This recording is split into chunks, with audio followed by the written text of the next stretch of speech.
Hello guys, isang mapagpalang araw sa inyong lahat. Ang gagawin na naman natin ngayon, magdi-deliver. Ayun na nga, papunta na tayo sa customer niyan.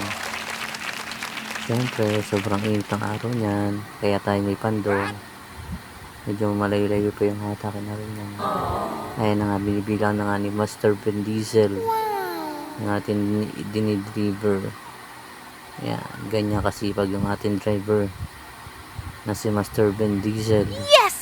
Oh, kala mo si Mas nagpapalakas talaga. Ayan na nga guys, tapos na tayo mag-deliver niyan. Pagtapos ng deliver, ayan, kain naman. Break time din pag may time. Wow! Hindi yung puro na lang daw yung trabaho. What?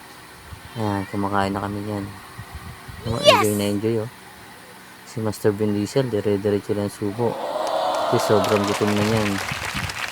Dahil sa kainitan ng araw guys, di ba? So, yan lang guys. Bye. Thanks for watching. Ingat kayo lahat. God bless.